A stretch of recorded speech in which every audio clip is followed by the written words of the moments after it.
وەک ئاشکرایە کە زیاد لەمانیە کە گەمارەوەیەکی سەخت خراوەتە سەر کەمپەکە کە خەڵکی کەمپەکە و تەواوی دانیشتوانی کەمپەکە ئابووری و بژێوی خۆیان لە شاری هەولێرەوە وەردەگرن، بەڵام بۆی ئەم گەمارەوەیەوە هیچ سەرچاوەیەکی ژیانیان پێ ناگەیە و ناشتوانن ئەو خەڵکەی کە کار و کەسابەتیانەیە لە دەروی کەمپەکە ناتوانن بڕۆنە سەر کارەکانیان.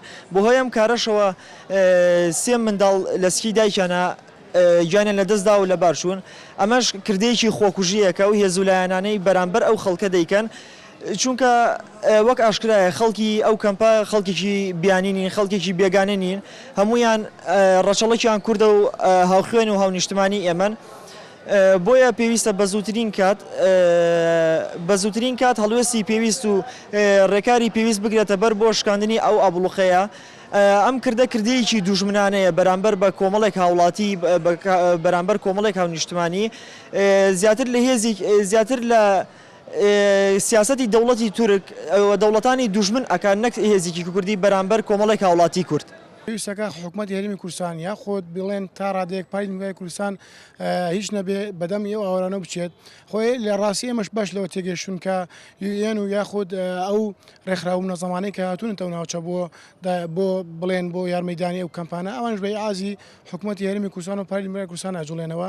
بۆیە پێویستەکە ئێمە لە ڕاستیە پێویستەکە ئێمە هیچ نەبێ و خەڵی کوردستان ناڕزایی بەرامبەر ئەوەی کە هیچ نەبێ ئەوان کوردن و لەو شوێنە شتەجێبوون و لەبەر ئەوەی کە تورکیا ئاواری کردن و پێویستەکە ئێمە هەڵوێستمان بێت چی بە یارمەتی بێ. ئێمە ئاگادارین کە لە مێژوشە کە چەند جار خەڵکی دوو زاوەڕێکراون ئێمە یارمەتیمان داون یاخود ئێمە ئاوەرە بووین شوێنەکانی یارمەتیمان داوە. بۆیە پێویستەکە هیچ نەبێ هەمانگەر لەوان خەڵکە دروست بێت بۆ ئەوەی کە یارمەتی و کەمپە بدەن یاخۆت بتوانین هیچ نەبێت خەڵک بە دەنگی ناڕازی خۆی زەخت بکەن لەسەر ئەو لایەنەی کە ئەو گەماری خۆسەریە بە هەر هۆکارێک بێ گەمارەدانی کەمپێکە خەڵکێکی ئاوارەی تایەوە و ئاوارانەیش هۆکاری سەرەکی حیزبە کوردیەکان بوون ئاوارە بن لە شەڕی داعش و ناوچەکانیان دۆڕان و نەیانتوانی پارێزگاری لێ بکەن. ئێستایش دیسانەوە گەمارۆیان بدەنەوە و جارێکی تر ئەنفالیان بکەنەوە. ئەمە نابێت حکوومەتی هەرێم ئەمە قبول بکە یاخود هەڵوێستی ئەبێ هەڵوێستێکی جدی هەبێ ئەگەر لەلایەنی هەر وڵاتێکەوە یاخود هەر هێزێکی ترەوە ئەم ڕێگایە داخراوە و گەمارۆیە درراوە ئەبێ حکوومەتی هەرێم حزبە جیاوازەکان ئەو حزبانە خۆیان بە بەرپرسیار بزانن، چون هەمویان بەرپرسیارن. کابینەی حکوومەتی هەرێم هەموو حزبەکان بەشدارن تایەوە، هەمویانیش بەرپرسیارن لەوەی کە بەرامبەر بە خەڵکی کورد دەکرێت. جیسانەوە ئەنفال دەکرێتەوە ئەم جاریان لەژێر دەسەڵاتی حکوومەتی کوردی و قەوارە سیاسیەکانی کورد.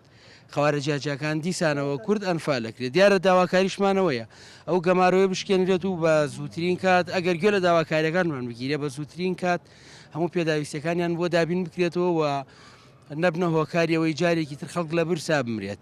ئەمەش هۆکاری دیسانەوە لێنەوە هۆکاری حیزبە کوردیەکانن و حکوومەتی هەرێمە.